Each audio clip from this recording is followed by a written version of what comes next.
मंगळवार दिनांक 21 एप्रिल 2026 रोजी कोपरगाव तहसील कार्यालयासमोर महाराष्ट्र राज्य कर्मचारी मध्यवर्ती संघटनेच्या नेतृत्वाखाली बेमुदत संप सुरू करण्यात आला। या संपात तलाठी संघटना, महसूल संघटना तसेच तहसील कार्यालयातील सुमारे 90% कर्मचारी सहभागी झाले असून उर्वरित 10% कर्मचारी मर्यादित कामकाज सांभाळत आहेत। परिणामी विविध शासकीय कामांसाठी येणाऱ्या नागरिकांना अडचणींचा सामना करावा लागत आहे। कर्मचाऱ्यांच्या प्रमुख मागण्यांमध्ये जुनी पेन्शन योजना पुन्हा लागू करणे, निवृत्तीचे वय 58 वरून 60 वर्षांपर्यंत वाढवणे, रिक्त पदे तातडीने भरणे तसेच शिपाई पदांची भरती करणे यांचा समावेश आहे। या मागण्यांसंदर्भात शासनाला निवेदन सादर करण्यात आले असून मागण्या मान्य झाल्याशिवाय संप मागे घेणार नाही असा ठाम इशारा संघटनांच्या वतीने देण्यात आला आहे। आज दिनांक 21 मार्च 2026 रोजी महाराष्ट्र राज्य कर्मचारी मध्यवर्ती संघटनेच्या वतीने बेमुदत संप करण्यात येत आहे। सदरचा संप हा यापूर्वी झालेला आहे, परंतु शासनाने आमच्या ज्या मागण्या आहेत, ज्या प्रामुख्याने जी जुनी पेन्शन योजना जी आम्हाला सर्व कर्मचाऱ्यांना पाहिजे ती अद्याप मंजूर न केल्यामुळे आम्ही पुन्हा एकदा बेमुदत संपाचं आश्रय घेतलेला आहे आणि त्या माध्यमातून आमच्या मागण्या शासन दरबारी मांडत आहोत। जुनी पेन्शन योजना ही आमची भविष्यावर दूरगामी परिणाम करणारी आहे। जुनी पेन्शन योजना जर नसेल तर भविष्याची चिंता वाढवणारी असल्यामुळे कोणत्याही परिस्थितीत आम्ही जुनी पेन्शन योजना घेतल्याशिवाय राहणार नाही। तसेच वयवर्ष 58 जे निवृत्तीची जी कालमर्यादा आहे ती 60 वर्ष करण्यात यावी आणि इतर ज्या मागण्या आहे, रिक्त पद भरणे असेल, शिपायांची पद भरणे असेल, अशा अनेक मागण्या आम्ही शासनाकडे मांडलेल्या आहे। त्या मागण्या मान्य झाल्याशिवाय आम्ही सदर आंदोलन हे मागे घेणार नाही।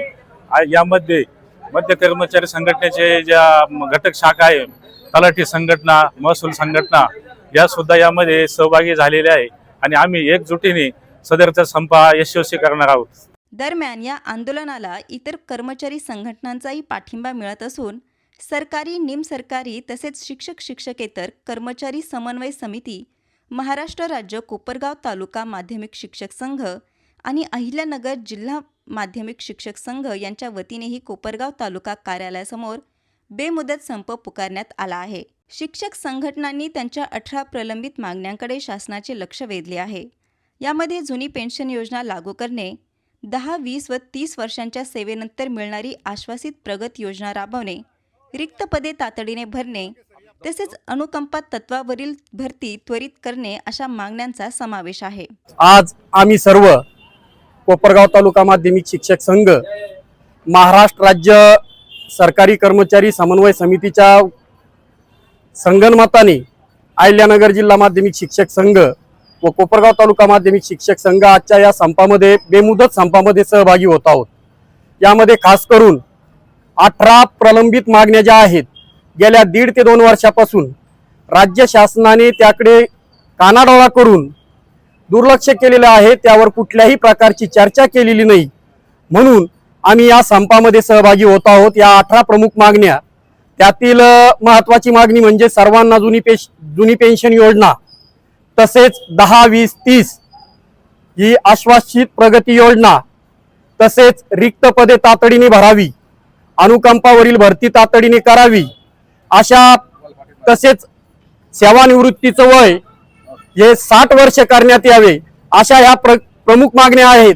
आणि शासनाने आमच्या या संपाची दखल घेऊन निश्चितच राज्य सरकारी कर्मचारी समन्वय समितीला चर्चेसाठी बोलावून सकारात्मक चर्चा करून या प्रमुख मागण्यांचा यथोचित विचार करून सोडवण्याचा प्रयत्न करावा अशी आम्ही सर्व शिक्षक संघटनांच्या वतीने या ठिकाणी निवेदनाद्वारे मागणी करत आहोत।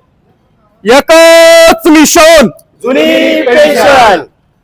कोपरगाव तालुका माध्यमिक शिक्षक संघटनेच्या वतीने महाराष्ट्र राज्य माध्यमिक शिक्षक फेडरेशन यांच्या संयुक्त विद्यमानाने आज महाराष्ट्र शासनात कार्यरत असणाऱ्या शिक्षकांच्या 18 प्रलंबित मागण्यासाठी आजपासून आपण बेमुदत संपावर जात आहोत। त्या संदर्भात निवेदन देण्यासाठी आम्ही या ठिकाणी जमा झालेलो आहोत। वेळोवेळी शासनापुढे योग्य पद्धतीने मागण्यांचं सादरीकरण करून फक्त आश्वासना व्यतिरिक्त आमच्या पदरात काही पडलेलं नाही। सगळ्यात महत्त्वाची गोष्ट म्हणजे जुनी पेन्शन योजना, जी आता सर्व शिक्षकांचा अधिकार आहे, ही जुनी पेन्शन योजना शासनाने त्वरित पद्धतीने लागू करावी 10 वर्ष, 20 वर्ष, 30 वर्षानंतरची आश्वासित प्रगती योजना लागू करावी. शिक्षकांची फार मोठ्या प्रमाणात पदं रिक्त आहेत. या रिक्त पदांचा तातडीने भरती करून शिक्षण पद्धती कशा पद्धतीने सुसंगत पद्धतीने चालेल याचा विचार शासनाने करावा.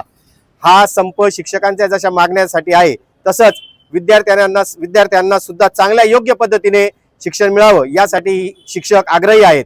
ज्या पद्धतीने शिक्षकांची भरती होईल तर विद्यार्थ्यांना चांगल्या पद्धतीने शिक्षण प्राप्त होईल. म्हणून शासनाने संघटनेशी चर्चा करून त्वरित यावर मार्ग काढावा अशी आम्ही सर्व शिक्षक या पद्धतीने मागणी करत आहोत. शासनाने याचा विचार करावा अशी शासनास विनंती आहे. एकच मिशन.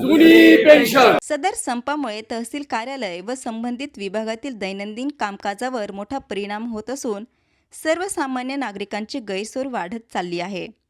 प्रशासनाने यावर तातडीने तोडगा काढावा अशी मागणी नागरिकांकडून केली जात आहे. संवाद महाराष्ट्रासाठी रवी वाघडकर, कोपरगाव. आता आमच्याकडे आज रोजी राज्यस्तरीय तलाठी व मंडळाधिकारी संघटना, तसेच राज्यस्तरीय कर्मचारी संघटना, त्याचबरोबर शिक्षक संघटना आणि महाराष्ट्र राज्य पेन्शनर संघटना या सर्वांचं निवेदन प्राप्त झालेलं आहे. तर यांचं 21 एप्रिल 2026 पासूनचं हे आंदोलन आज बेमुदत आंदोलन आहे ना, ते आजपासून सुरू झालंय. तर यांचं म्हणणं, यांच्या वेगवेगळ्या मागण्या आहेत. त्यापैकी यांचं म्हणणं आहे की जुनी पेन्शन योजना सुरू करावी ही त्यांची मुख्यतः मागणी आहे. त्या अनुषंगिक इतर मागण्या आहेत. आणि आता बेमुदत आंदोलन जे सुरू झालेलं आहे, तर आमच्याकडचं जवळपास 99% स्टाफ हा या आंदोलनामध्ये सहभागी आहे. तहसील कार्यालयामध्ये आमचा उर्वरित 10% स्टाफ जे नुकतेच लागलेले आहेत नोकरीस, अशी लोक जे आंदोलनात सहभागी नाही आहेत, तर अशी काही 10% स्टाफ आमचा आहे. तर त्यांच्यामार्फत आम्ही जी अतिशय महत्त्वाची कामं आहेत ती आम्ही त्यांच्यामार्फत करून घेणार आहोत. त्याचबरोबर जी जीवनावश्यक किंवा अत्यावश्यक सेवा आहेत, जसं की आमचा पुरवठा विभाग आहे, तर त्या चालू असणार आहेत. त्याचबरोबर नैसर्गिक आपत्तीचं आणि निवडणुकीचं कामकाजही चालू राहणार आहे. त्या सदरचे निवेदन किंवा सदरची बाब ही शासन स्तरावरील असल्याने आम्ही शासनाला ज्या संघटनांचे निवेदन आम्हाला प्राप्त होणार आहे ते आम्ही पाठवणार आहोत. आणि त्याचबरोबर शासन स्तरावरून सुद्धा याचा आढावा होत आहे. किती कर्मचारी संपात सहभागी आहेत त्यांचा पण वेळोवेळी ते आढावा घेत आहेत. आम्ही आमच्याकडून त्यांचा रिपोर्ट पाठवलेला आहे.